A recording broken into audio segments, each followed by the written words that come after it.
Okay, slight change of plan since I last spoke to you. Instead of having the belt loop attached, what I'm actually going to do with this one is have a separate one looped over and then riveted to the back. That way, this because this leather's quite neat on the face of it, and it's better than the rougher suede look to it. So I'll wait for that to dry. I've waxed this one already. What you do to apply the wax is it's as I say, it's the wax jacket proofing wax, paraffin wax in this case. And what you do is use a rag like this, scoop it out, wipe it on, and rub it into the leather nicely, all over the bit you've dyed. Don't get it on the edge that's going to be glued, or any edges that are going to be glued, because the glue won't stick to the wax. And then use a heat gun or a hairdryer. It's probably safer with a hairdryer because it won't get quite as hot. But if you've got a heat gun with a low setting, use a low setting, because it's not too bad with a thicker leather, but with a thinner leather you can heat it up too much and it'll ruin the leather. And once you've rubbed it, keep rubbing it into the leather. So you don't need a huge amount, just enough to cover it with a thin layer of wax. And once you rub it in and dry it, it will soak in, seep into the leather, so it'll lose its shiny finish and become a matte, like a dull matte finish, like this one is. Where are we? Yeah, you can see that. See, it's well, it's satiny sort of look. Okay, so as I say, when this is dried, I'll wax that, and I'll show you the actual whole waxing process once I come to doing the outside of the sheath. Okay, see you in a bit. And back again. This time what we're going to do, before we do any more with the sheath, is mark where the stitch line is going to go. And for this, use a pair of dividers, and it needs to be set to about half the where are we? Try and get in the light a little bit. Half of the depth of the welt there. And to do that, again, you dampen the leather down.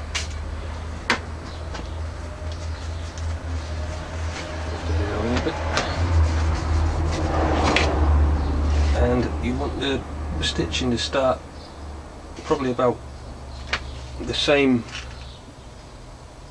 width down as you do in from the top, and finish roughly in the same sort of place at the bottom.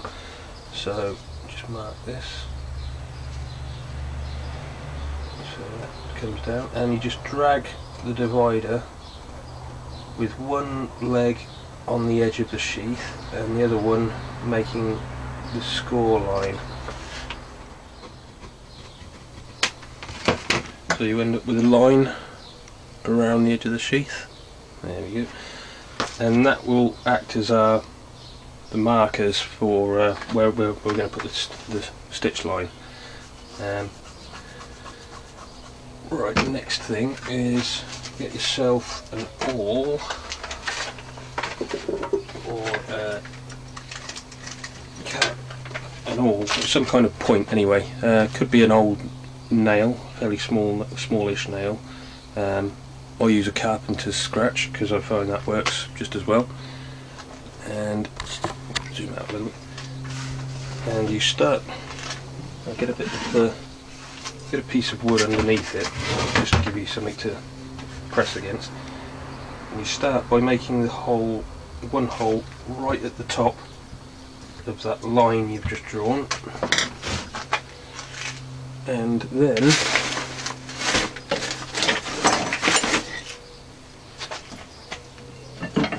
using an old wide blunt screwdriver, you make an indent from that hole along the line.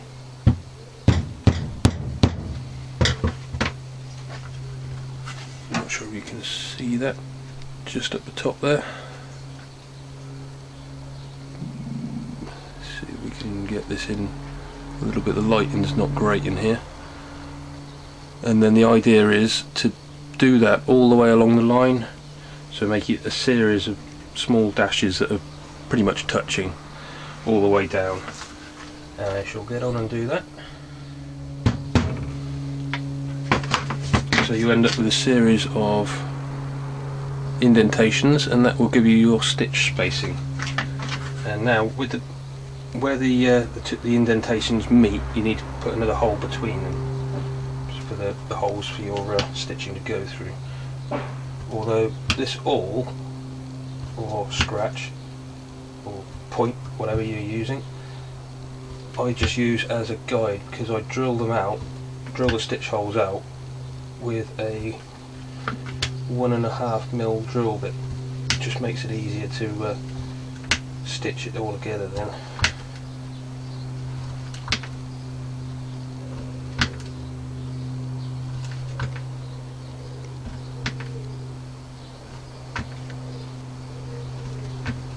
And also, once you do this part, if you're going to put any decorative stamps or embossing on the front of the sheath, then this is the time to do it while it's still flat, because obviously when it's stitched together you can't stamp and hammer down onto it. So that's that done. Now what we need to do is make three holes, two at the bottom of the belt loop, and this is the same whether you're just folding a belt loop over or if you're attaching one like I am. I do two at the bottom and one in the middle, so they're in a triangular formation, one above them, two at the bottom, and that does a couple of things. It holds the corners of the belt loop down so they don't open up and curl up at the corners, and having the one at the middle means that it can swivel on the belt slightly without catching onto a rivet. It takes a bit of the strain off of the rivets. So you need to mark that. They're about 2.5mm diameter, so I'm going to use a 3mm drill bit to make sure there's enough clearance and that the cap can go on the end when I close it up.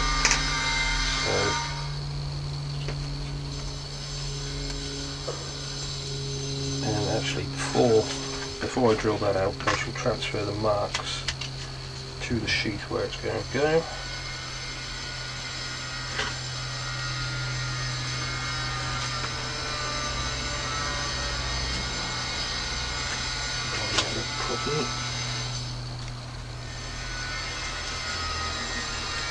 So it is useful at times to have two spikes, points, whatever, so that you can leave one in a hole to stop it from sliding around. So you transfer those on. Now we need to drill this out and then drill that out. So I shall do that on the pillar drill. Like so.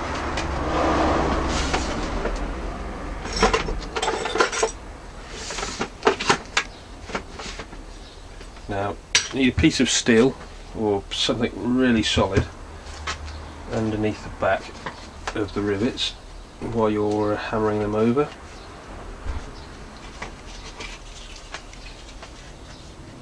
Because they will tend to bite into a wooden surface. So, sorry, just got a text message.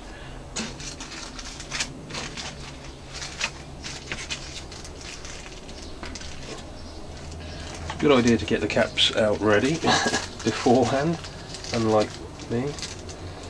So 3 of those for 3 rivets.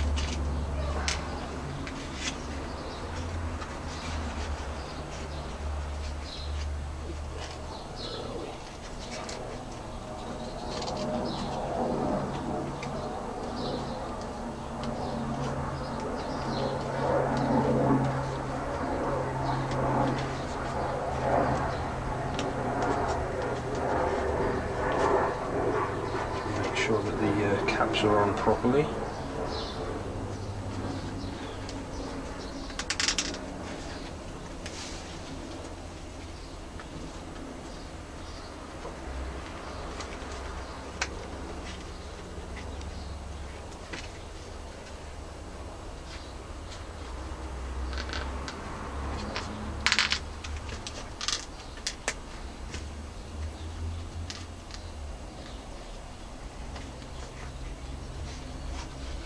Now I use a nylon hammer to do these because it's a little bit more solid than a rubber mallet.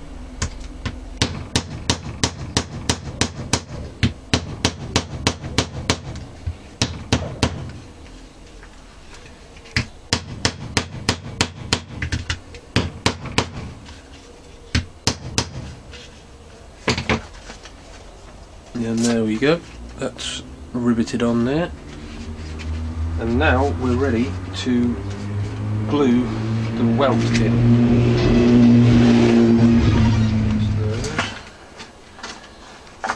Good idea to get all your rubber pads and clamps and everything ready, because you'll have a little bit of time while the glue's setting, but it's always best to try and get these things done properly.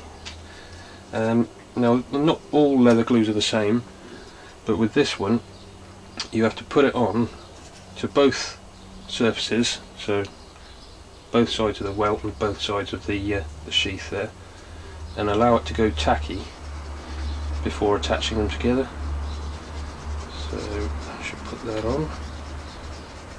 So you don't need a huge amount, it's just an added securing fixture, because the threads should do all of the holding work really, but this just makes it a little bit stronger.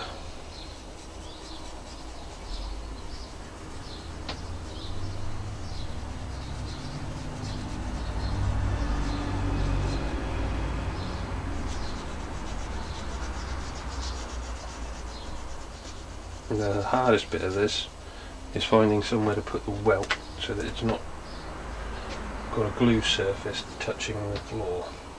I find one way it works is to use the handle of a hammer on top of it. Get it in the right place, like so it holds it end on. There we go, that's nice and tacky now. So begin attaching it to our sheath. This can be a little bit tricky at times, so what it's worth doing is getting one end all lined up properly.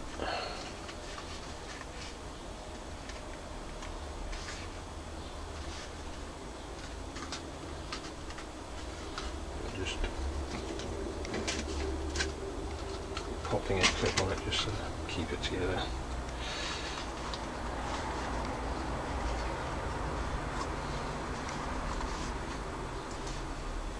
Trying not to get too much glue on the face of the sheath, as you'll have to wipe that off before you dye it, or else you'll get funny colours on the different colorations in the sheath.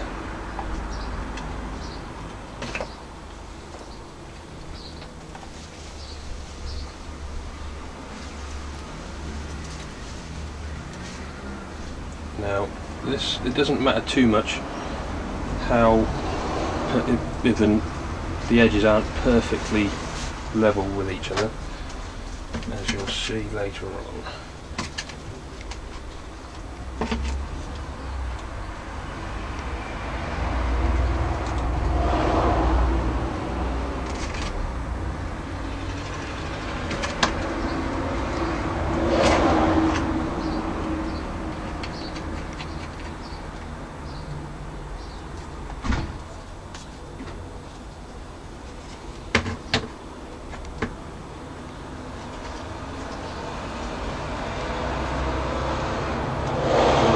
Try and dry as straight and level as you can, so I'm just weighting that down with that. Okay, I shall wait for that to dry and I'll get back to you. Okay, now this is dried, I've removed the clamps off of it already. What we've got to do is trim this little piece off as well. Now, I'll do that now. Probably have to use a sharp knife for that.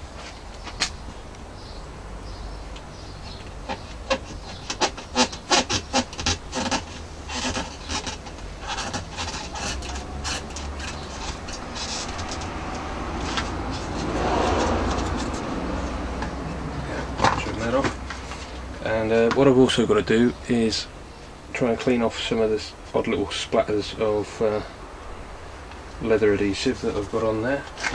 And for that I should be using acetone, which is also found in nail varnish remover, believe it or not. And when that all evaporates off, you won't be able to see that on there. Right, next stage, what we have to do, cat's just come to say hello, is drill these holes out where the hole, well, finish the holes off where the stitch holes are going to go. As I say, I'm going to use a pillar drill and a 1.5mm drill bit just to go through exactly where we punched those holes earlier. So I shall do that, and I'll get back to you because the pillar drill's over there. Okay, speak to it a bit. Okay, so I've just drilled all the holes out, all through all the layers of leather and the welt. So what we're going to do now is turn it over so we're on the back of the sheath where the holes have just come through, and we need to wet it again and use our old blunt wide screwdriver to join up all the holes. Now this will give the like a recess, a groove if you like, where the stitching will sit into, so that it'll be the same as the front. I mean, you could always go over the front again as well, just to make sure that the threads will be sort of recessed in. This stops or reduces the chance of the threads catching as you're walking around with a belt, with it on your belt, so that you don't fray or snag the threads and break them and have the sheath fall apart or whatever. Okay, so as I say, wet it again and then join the holes up. Okay, so here we go. That's, try and get it so you can see it. Joined up all of the holes front and back, and that's where the threading is going to go.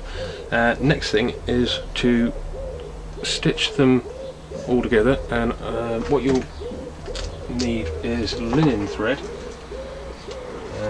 which is this sort of stuff. It's quite really strong thread, that's why we use linen thread. It doesn't really matter what sort of colour you use.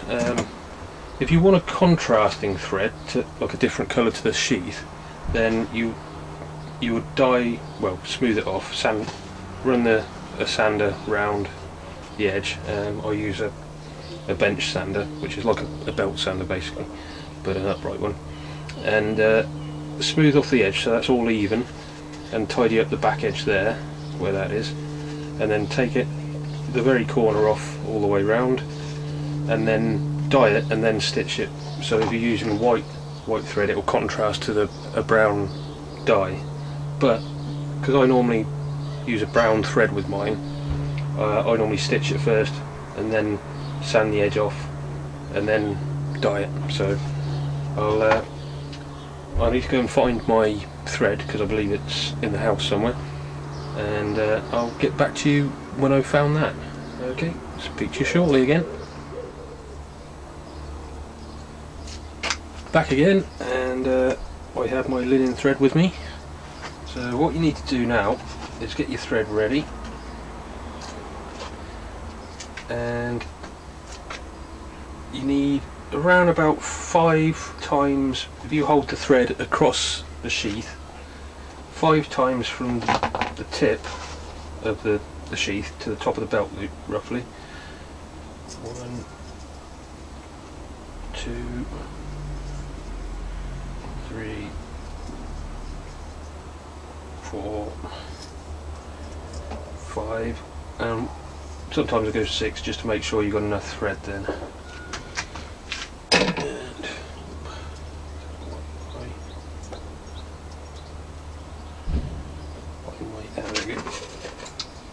Trim that off. Then thread your needle. You need a fairly big-eyed needle, so I use a just went down to the supermarket and bought a pack of odd shaped needles, and they've normally got 2 or 3 maybe that are quite useful for leather work. So thread that into there. Now, starting from the back of the sheath, go through your first hole down by the tip of the sheath.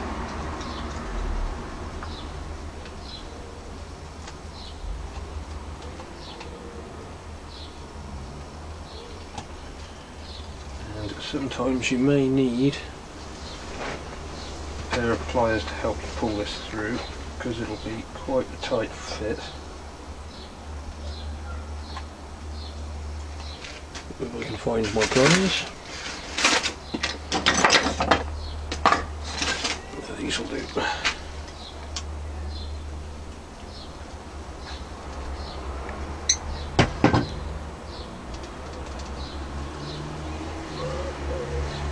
And you pull the thread through, so there's about 2 or 3 inches left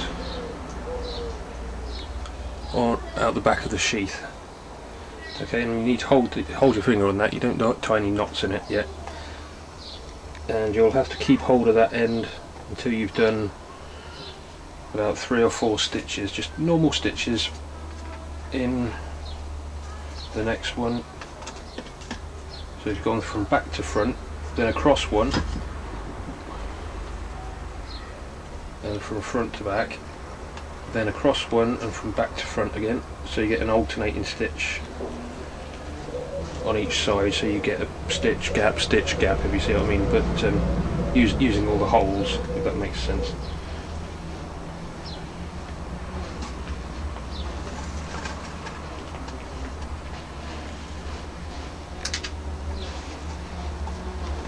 So you can't really see it on this, but this will look, see if I can show you. So it goes from the back into the first hole, out the front, across to the next hole, and through from the front to the back, back out the back, and then across to the next hole and back out to the front, and keep doing that all the way to the top. As I say, you'll need to keep hold of this loose end until you've done about 3 or 4 loop stitches.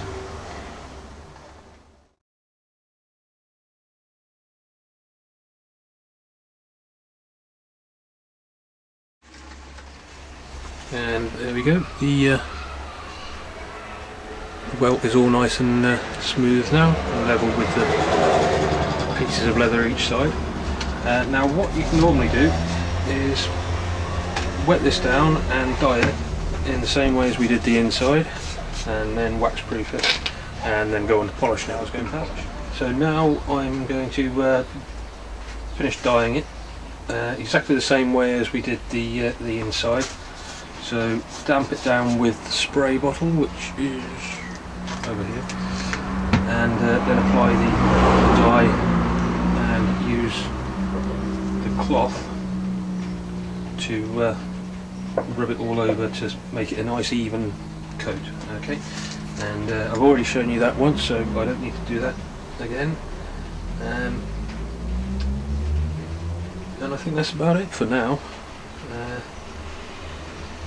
As I say, once it's all dyed, I'll give it another coat of the wax. I'll show you that process when I get to that, because I don't think I showed you before. So I'll get to that. I'll dye it, get to the wax, and then once that's all done, the only thing left to do is use some brown boot polish or shoe polish to bring it up to a nice gloss finish. Okay, see you shortly.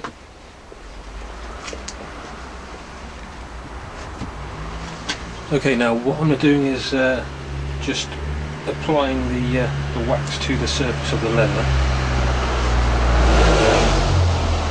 rubbing it in as much as I can without damaging the slight mouldy shape of the sheath. And once that's all on, I want to use a very low temperature to help soften it, and it helps it absorb into the leather then. And there we go. Now it's all that's left is to polish it up and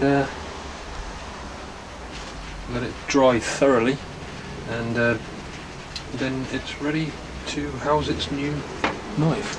So hope that's been of some interest to you, or some help, or given you some ideas, or answered some questions, whatever. And hope to see you again soon, or you see me, one of the two. I haven't forgotten about the competition still. The question will be added in my next video. Really having trouble finding time to do things at the moment because I've got lots of knives and sheaths and things to make. But I thought as I was making the sheath I'd do the video for that now. And I'm also off tomorrow morning down to Devon again. So hopefully I'll get a little bit of video footage from that. Depends what the weather's like. If there's nothing interesting worth videoing, then probably won't. But anyway, thanks for watching, and I'll be back to you in the next video.